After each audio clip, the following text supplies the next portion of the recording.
Telangana CM KCR Mahabubabad జిల్లా కొరవి వీరభద్రస్వామికి బంగారు కోరమీసాలు సమర్పించి మొక్కు తీర్చుకున్నారు. తిరుమల శ్రీవారికి కేసీఆర్ ఆభరణాలు సమర్పించడం చట్ట విరుద్ధమన్నారు మర్రి శశిధర్ రెడ్డి. కేసీఆర్ దేవాదాయ చట్టానికి వ్యతిరేకంగా వ్యవహరించడంపై కోర్టుకు వెళతామంటున్నారు. దేవుళ్లకు మొక్కులు చెల్లిస్తుంటే కొందరు అనవసరమైన రాద్ధాంతం చేస్తున్నారంటూ సీఎం కేసీఆర్ మండిపడ్డారు. ఉద్యమ సమయంలో మొక్కిన మొక్కులను ఇప్పుడు తీరుస్తున్నానని అన్నారు. టీఆర్ఎస్ ప్రభుత్వం అధికారంలోకి వచ్చాక అవినీతి రాజకీయ దిగజారుడుతనం పెరిగిపోయిందని టీపీసీసీ చీఫ్ ఉత్తమ్ కుమార్ రెడ్డి మండిపడ్డారు. లైఫ్ సైన్సెస్ అండ్ ఫార్మా రంగాల్లో హైదరాబాద్ దేశంలోనే నెంబర్ 1 స్థానంలో ఉందని మంత్రి కేటీఆర్ తెలిపారు. అమరావతితో పాటు విశాఖ, తిరుపతిలో వాణిజ్య కోర్టులు ఏర్పాటు చేస్తామని సీఎం చంద్రబాబు చెప్పారు. విజయవాడలో నిర్వహించిన అంతర్జాతీయ వర్క్షాప్లో సీఎం పాల్గొన్నారు. భవిష్యత్తులో ప్రపంచంలోని మొదటి 15 రాష్ట్రాల్లో ఏపీ కూడా స్థానాన్ని దక్కించుకుంటుందని చంద్రబాబు ఆశాభావాన్ని వ్యక్తం చేశారు. పోలీస్ ఆఫీసర్స్ అసోసియేషన్ క్షమాపణ చెప్పడం తనకు ఆశ్చర్యాన్ని కలిగించిందని రోజా అన్నారు. కానిస్టేబుల్పై దాడి చేసిన చింతమనేనిపై ఎందుకు నోరు మెదపటం లేదని ప్రశ్నించారు. ఏపీ ప్రభుత్వం పీవీ సింధుకు డిప్యూటీ కలెక్టర్ ఉద్యోగాన్ని ఆఫర్ చేసింది. సింధు ఉద్యోగ బాధ్యతలు స్వీకరించనున్నట్లు ఆమె తల్లి విజయ తెలిపారు. విశాఖపట్నం చెన్నై ఇండస్ట్రియల్ కారిడార్ నిర్మాణానికి ఆసియా అభివృద్ధి బ్యాంక్ $375 మిలియన్ రుణం గ్రాంట్ రూపంలో అందజేయనుంది. ఢిల్లీలోని ఏపీ భవన్లో ఆంధ్రప్రదేశ్ సాంస్కృతిక శాఖ మహాశివరాత్రి ఉత్సవాలను ఘనంగా నిర్వహించింది. వరంగల్ 1000 స్తంభాల గుడిలో శివపార్వతుల కళ్యాణం కన్నుల పండువగా జరిగింది. ఈ ఘట్టాన్ని తిలకించేందుకు ఓరుగల్లు నలుమూలల నుంచి భక్తులు వేలాదిగా తరలివచ్చారు. కీసరా శివనామ స్మరణతో మార్మోగింది. వేద మంత్రోచ్చరణ మధ్య మహాదేవుడికి ప్రత్యేక పూజలు, అభిషేకాలు నిర్వహించారు. శివరాత్రిని పురస్కరించుకుని రాజమహేంద్రవరంలోని కోటిలింగేశ్వర స్వామి వారి రథోత్సవం కన్నుల పండువగా సాగింది. బ్రహ్మకుమారి ఆధ్వర్యంలో హైదరాబాద్లో భారీ శివలింగాన్ని ఏర్పాటు చేశారు.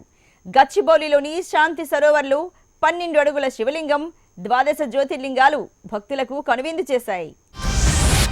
కోటప్పకొండ త్రికోటేశ్వర స్వామికి ఏపీ స్పీకర్ కోడెల శివప్రసాదరావు పట్టు వస్త్రాలు సమర్పించారు. ఆలయాన్ని అభివృద్ధి చేసే అవకాశం రావడం అదృష్టమని అన్నారు. రాజమహేంద్రవరం పుష్కర ఘాట్లో అపశృతి చోటు చేసుకుంది. పుష్కర స్నానం చేసి దర్శనానికి వచ్చిన ఓ భక్తుడు విద్యుత్ షాక్తో మృతి చెందాడు. మెదక్ జిల్లాలో 7 పాయల వనదుర్గమాత జాతర ఘనంగా ప్రారంభమైంది. ప్రభుత్వం తరఫున అమ్మవారికి పట్టు వస్త్రాలు సమర్పించారు మంత్రి హరీష్ రావు. ఓయూ శతాబ్ది ఉత్సవాల ప్రారంభోత్సవానికి ముఖ్య అతిథిగా రాష్ట్రపతి ప్రణబ్ ముఖర్జీ హాజరు కానున్నారు. ఈ మేరకు ప్రణబ్ కార్యాలయం నుంచి బజ్రీ అధికారులకు సమాచారం అందింది. వచ్చే నెలలో ఎస్ఐ ఫలితాలు విడుదల కానున్నాయి. మార్చి 2 లేదా 3వ వారంలో ఫలితాలు విడుదలకు సిద్ధమవుతున్నాయి. హైదరాబాద్లో బ్యాటరీ బస్సులను నడిపేందుకు రవాణా శాఖ అనుమతి లభించింది. సికింద్రాబాద్ ఎయిర్పోర్ట్ మార్గంలో నడిపేందుకు ఆర్టీసీ సన్నాహాలు చేస్తోంది. కరీంనగర్ జిల్లాలో మంత్రి ఈటెల రాజేందర్ పర్యటించారు. ఇల్లందకుంట మండలం జనగర్తి గ్రామంలో మిషన్ కాకతీయ పనులను ప్రారంభించారు. ఇళ్ల పట్టాలు ఇవ్వాలని జనగాంలోని ఏసిరెడ్డి నగర్ గుడిసె వసూలు చేస్తున్న రిలే నిరాహార దీక్షలకు మందకృష్ణవాదిగా సంఘీభావాన్ని తెలిపారు. మార్చి 9న జరగబోయే టీచర్స్ ఎమ్మెల్సీ ఎన్నికలకు టీఆర్ఎస్ అభ్యర్థి హర్షవర్ధన్ రెడ్డి ప్రచార జోరు పెంచారు. విజయవాడలో బీసీ నేతలు సమావేశమయ్యారు. బీసీ హక్కులకు ఎలాంటి భంగం కలగకుండా కాపులను బీసీలో చేర్చడంపై ప్రభుత్వం నిర్ణయం తీసుకోవాలని కోరారు. గ్రేటర్ విశాఖ నగరపాలక సంస్థ పాలకవర్గం రద్దై 5 ఏళ్లు గడుస్తోన్నా ఎన్నికలు నిర్వహించినందుకు నిరసనగా వామపక్షాలు సత్యాగ్రహ దీక్ష చేపట్టాయి. ప్రజాధనాన్ని దుర్వినియోగం చేసే నిర్ణయాలు తీసుకుంటూ కావాలని టీడీపీ ప్రభుత్వం జీవీఎంసీ ఎన్నికల పట్ల నిర్లక్ష్యంగా వ్యవహరిస్తోందన్నారు లెఫ్ట్ పార్టీల నేతలు. మధ్యాహ్న భోజన వర్కర్లకు నెలకు 18,000 కనీస వేతనం చెల్లించాలని సిపిఐ ఏపీ కార్యదర్శి రామకృష్ణ సీఎం చంద్రబాబుకు లేఖ రాశారు. అనంతపురంలో 25 ఏళ్ల సంస్కరణలు వివిధ తరగతులపై ప్రభావం అనే సదస్సుకు సిఐటియు నేత బివి రాఘవులు హాజరయ్యారు. విశాఖలో సినీ నటుడు సుమన్ కు ఆధ్యాత్మిక నట ప్రవీణ బిరుదును ప్రదానం చేశారు ఎంపీ టి సుబ్బరామరెడ్డి. అనంతపురం జిల్లా పేటకొండ చెరువులో సైబీరియన్ పక్షులు సందడి చేస్తున్నాయి. వీటిని చూసేందుకు చుట్టుపక్కల గ్రామాల ప్రజలు తరలివస్తున్నారు. రంగారెడ్డి జిల్లా శంషాబాద్ మండలం నర్కుడలోని ఓ హార్డ్వేర్ షాపులో అగ్ని ప్రమాదం జరిగింది. విశాఖ జిల్లా కొయ్యూరు ఎన్కౌంటర్లో మృతి చెందిన ఇద్దరు మావోయిస్టుల్లో ఒకరు జాంబ్రీ, మరొకరు వీరవరం చిట్టిబాబుగా పోలీసులు గుర్తించారు. వరంగల్ అర్బన్ జిల్లా ఐనువోలు మల్లికార్జున స్వామి దర్శనానికి భక్తులు భారీగా తరలివచ్చారు. వారిని అదుపు చేయలేక పోలీసులు లాఠీచార్జ్ చేశారు. యాదాద్రి భువనగిరి జిల్లా కాటేపల్లిలో దారుణం జరిగింది. గ్రామంలో మద్యం టెండర్లకు అడ్డు చెప్పినందుకు ఓ సామాజిక వర్గాన్ని గ్రామం నుంచి బహిష్కరించాలని ఆదేశించారు సర్పంచ్ భర్త నాగిరెడ్డి. సూర్యాపేట జిల్లా కోదాడకు చెందిన కందిబండ శ్రీనివాసరావు కుటుంబం రోడ్డెక్కింది. తమ ఇంటిని కబ్జా చేసిన ఓరుగంటి నారాయణరావుపై చర్యలు తీసుకోవాలని వారు డిమాండ్ చేస్తున్నారు. భద్రాద్రి కొత్తగూడెం జిల్లాలో దారుణం జరిగింది. గొల్లగూడెనికి చెందిన జమ్మిలి సాయి పురుగుల మందు తాగి ఆత్మహత్య చేసుకున్నాడు. హైదరాబాద్ చేతినీపూర్లోని స్టేట్ బ్యాంక్ ఆఫ్ మైసూర్లో నకిలీ ధృవపత్రాలు పెట్టి 3 కోట్ల లోన్ తీసుకున్నారు కేటుగాళ్లు. ప్రభుత్వ రిటైర్డ్ ఉద్యోగులమని లోన్ తీసుకున్న 12 మంది కేటుగాళ్లపై చీటింగ్ నమోదు చేశారు పోలీసులు. విశాఖ గొల్లలపాలెంలో విషాదం చోటు చేసుకుంది. తల్లి కొడుకులిద్దరూ ఒకేసారి ఆత్మహత్య చేసుకున్నారు. కుటుంబ కలహాలే ఇందుకు కారణమని భావిస్తున్నారు. అమెరికాలో హత్యకు గురైన శ్రీనివాస్ కూచిబొట్ల నివాసంలో విషాదం నెలకొంది. అతని కుటుంబ సభ్యులు శోక సముద్రంలో మునిగిపోయారు. అమెరికాలో కాల్పులు మృతి చెందిన శ్రీనివాస్ మృతదేహాన్ని భారత్కు రప్పించేందుకు చర్యలు తీసుకుంటామని కేంద్ర మంత్రి సుష్మా స్వరాజ్ అన్నారు. కన్సాస్ జాతి విద్వేష కాల్పులను భారత్లోని అమెరికా రాయబార కార్యాలయం ఖండించింది. ఈ ఘటనపై తమ దేశ దర్యాప్తు సంస్థలు విచారణ జరుపుతున్నాయని అమెరికా ఎంబసీ అధికారి మ్యారికేయల్ కార్లసన్ వెల్లడించారు. తెలుగు రాష్ట్రాల్లో ఎండ తీవ్రత పెరిగింది. ఉదయం నుంచే సూర్యుడు తన ప్రతాపం చూపిస్తున్నాడు. రోజురోజుకు ఉష్ణోగ్రతలు పెరుగుతున్నాయి. మరికొన్ని రోజుల్లో ఎండల తీవ్రత మరింత పెరిగే ఛాన్స్ ఉందని వాతావరణ శాఖ అధికారులు హెచ్చరిస్తున్నారు. ఇప్పటి నుంచే ప్రజలు తగు జాగ్రత్తలు తీసుకోవాలని సూచిస్తున్నారు. దేశంలో అతిపెద్ద శివుడి విగ్రహం తమిళనాడు కోయంబత్తూరులో ఏర్పాటైంది. ఈషా ఫౌండేషన్ 112 అడుగుల ఎత్తైన ఆదియోగి విగ్రహాన్ని ఏర్పాటు చేసింది. మహాశివరాత్రి సందర్భంగా ప్రధాని మోడీ ఆదియోగి విగ్రహాన్ని ఆవిష్కరించారు. ఆదియోగి పుస్తకాన్ని సద్గురువు జగ్గి వాసుదేవ్తో కలిసి ఆవిష్కరించారు. దేశవ్యాప్తంగా ఉన్న యూనివర్సిటీల ప్రొఫెసర్లు, కాలేజీ లెక్చరర్లకు వేతనాల పెంపుపై యూనివర్సిటీ గ్రాంట్స్ కమిషన్ సమావేశం నిర్వహించింది. 5 సభ్యుల కమిటీ రూపొందించిన నివేదికను హెచ్ఆర్డీ మంత్రిత్వ శాఖకు అందించింది యూజీసీ. 5 రాష్ట్రాల ఎన్నికల తర్వాత హెచ్ఆర్డీ మంత్రిత్వ శాఖ పే ప్యానెల్ నివేదికను పరిశీలించి ఆమోదించే అవకాశం ఉంది. ప్రస్తుతం ఉన్న బేసిక్ పే మీద 20% వేతనాలు పెంచాలని సూచించింది 5 సభ్యుల కమిటీ.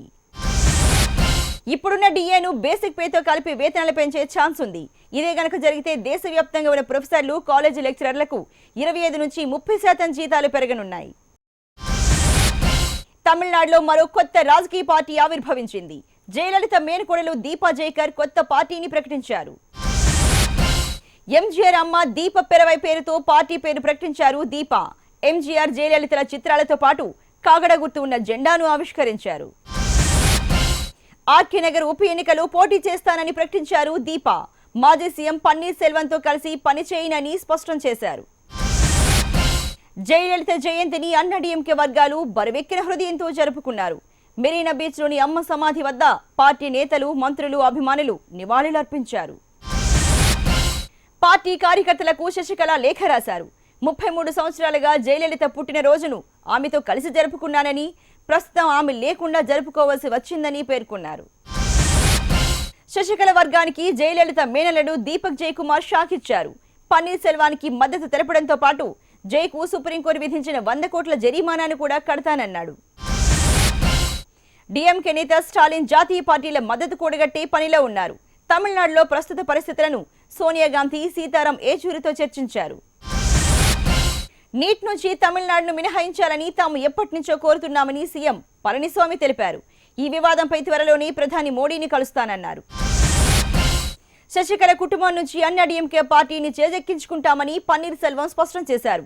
కుటుంబ రాజకీయాలకు పార్టీలో స్థానం లేదన్నారు. నోట్ల రద్దుతో అవినీతిమయమైన రాజకీయ పార్టీల ఆట కట్టించామని ప్రధాని మోడీ అన్నారు. అందుకే కొన్ని పార్టీలు నోట్ల రద్దును వ్యతిరేకించాయని యూపీ గోండా ఎన్నికల ప్రచార సభలో చెప్పారు. ఉత్తరప్రదేశ్ను పీడిస్తున్న నిరుద్యోగ సమస్య పరిష్కారానికి కాంగ్రెస్, సమాజ్వాదీ కూటమికి ఓటేయాలని కాంగ్రెస్ ఉపాధ్యక్షుడు రాహుల్ గాంధీ కోరారు. యూపీలో ఎక్కడ చూసిన నిరుద్యోగ యువత కనిపిస్తోందన్నారు. మోడీ, మాయావతిపై యూపీ సీఎం అఖిలేష్ వ్యంగ్యాస్త్రాలు సంధించారు. ఎస్పీని ఓడించేందుకు వీరిద్దరి మధ్య ఒప్పందం కుదిరిందంటూ విమర్శించారు. గాడిదలా పనిచేస్తానంటూ మోడీ చేసిన వ్యాఖ్యలను కాంగ్రెస్ నేత దిగ్విజయ్ సింగ్ ఎద్దేవా చేశారు. తేజస్వి యాదవ్ సీఎం అవుతాడంటూ చేసిన కామెంట్లపై మాజీ సీఎం రబ్రీదేవి యూటర్న్ తీసుకున్నారు.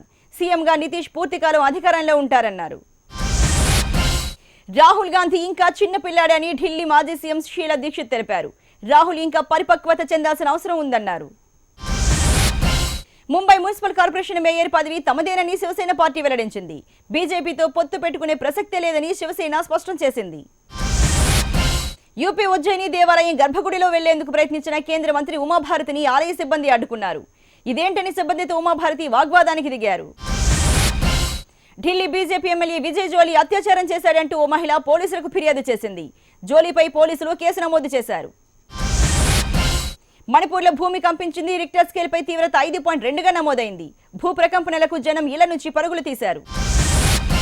క్రిమినల్ కేసుల్లో రెండు పార్టీలు పరస్పరం రాజీ చేసుకునేందుకు అనుమతించే సందర్భంలో కోర్టులు న్యాయపరమైన సంయమనాన్ని పాటించాలని సుప్రీంకోర్టు స్పష్టం చేసింది. చైనా ప్రభుత్వంపై బీజింగ్ మీడియా మండిపడింది. భారత్ స్పేస్లోకి 104 ఉపగ్రహాలను పంపడాన్ని ప్రశంసిస్తూనే చైనా శాస్త్రవేత్తలకు చురుకులంటించింది. అమెరికా అధ్యక్షుడు ట్రంప్ మరోసారి చైనాపై విరుచుకుపడ్డారు. కరెన్సీని తారుమారు చేయడంలో చైనా ఛాంపియన్ అంటూ కామెంట్ చేశారు.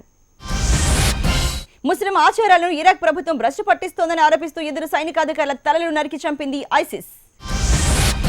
సిరియాలో అల్బాబ్లో బాంబ్ బ్లాస్ట్ జరిగింది. బ్లాస్ట్ లో 35 మంది మృతి చెందగా 40 మందికి పైగా గాయపడ్డారు. పాప్ స్టార్ మడోనా తాను దత్తత తీసుకున్న 4 పిల్లల ఫోటోలను షేర్ చేసింది. వీరిలో 8 ఏళ్ల కవల బాలికలు కూడా ఉన్నారు. United forum of bank unions ఈ నెల 28న సమ్మెకు దిగుతున్నాయి. బ్యాంకుల ప్రైవేటీకరణకు వ్యతిరేకంగా సమస్యల పరిష్కారం కోసం సమ్మెకు దిగుతున్నారు ఉద్యోగులు. వచ్చే 4 ఏళ్లలో 8 కొత్త మోడల్స్ ను మార్కెట్లోకి తీసుకురానున్నట్లు హుండై మోటార్స్ ప్రకటించింది. Apple iPhone 7 plus smart phone కాలిపోయిన వీడియో ఫోటోస్ వైరల్ గా మారాయి. ఛార్జింగ్ పెట్టినప్పుడు ఫోన్ నుంచి పొగలు రావడంతో వెంటనే అప్రమత్తమైనట్లు తెలిపింది user Brianna Olivas. Samsung Galaxy S8 plus smart ఫోన్లు మార్చి 29న లాంచ్ కాబోతున్నాయి. ఏప్రిల్ 21 నుంచి S8 అమ్మకాలు షురూ కానున్నాయి.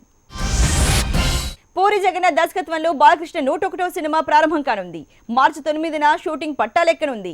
సెప్టెంబర్ 29న సినిమాను విడుదల చేయనున్నామని పూరి తెలిపారు.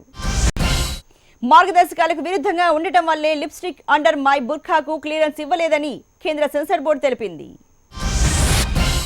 సినిమాలో అసభ్యకరమైన భాషా సన్నివేశాలు ఉన్నాయని సిబిఎఫ్సి మెంబర్ మమతా కాలే అన్నారు. అభ్యంతరకర సన్నివేశాలను తొలగించేందుకు అంగీకరిస్తే సెన్సార్ సర్టిఫికేట్ ఇస్తామన్నారు. సినిమాల సెన్సార్షిప్ ను తాను వ్యతిరేకిస్తానని ప్రముఖ దర్శకుడు శ్యామ్ బెనగల్ అభిప్రాయపడ్డారు. Bollywood movie lipstick under my బుర్ఖాను నిలిపివేయడం దారుణమన్నారు.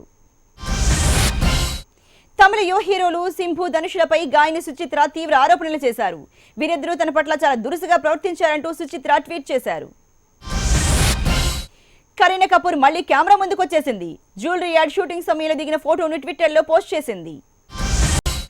భారత బ్యాడ్మింటన్ ప్లేయర్ సమీర్ వర్మ తన ర్యాంకును మెరుగుపరుచుకున్నాడు. బీడబ్ల్యూఎఫ్ ర్యాంకుల జాబితాలో 11 ర్యాంకులు మెరుగుపరుచుకుని 23వ స్థానంలో నిలిచాడు. పివి సింధు 5వ ర్యాంకులో ఉండగా సైనా నెహ్వాల్ 10వ స్థానానికి పడిపోయింది. 2024 ఒలింపిక్స్ నిర్వహణ బిడ్ నుంచి తప్పుకుంటున్నట్లు హంగేరీ ప్రభుత్వం ప్రకటించింది. ఒలింపిక్స్ నిర్వహణపై వ్యతిరేకత రావడంతో ఈ నిర్ణయం తీసుకుంది. జాతీయ మాస్టర్స్ అథ్లెటిక్స్ ఛాంపియన్షిప్ లో రాష్ట్రానికి చెందిన అథ్లెట్లు బబిత స్వర్ణాన్ని గెలుచుకోగా సుఖ్వీందర్ సింగ్ కాంస్య పథకంతో రాణించాడు. Indian child actor Sunny Pawar చిన్ననాటి కోరిక నెరవేరింది. లాస్ ఏంజల్స్ లోని స్లాపుల్ సెంటర్ లో ప్రపంచ ప్రఖ్యాత రెజ్లింగ్ స్టార్ ను కలుసుకున్నాడు.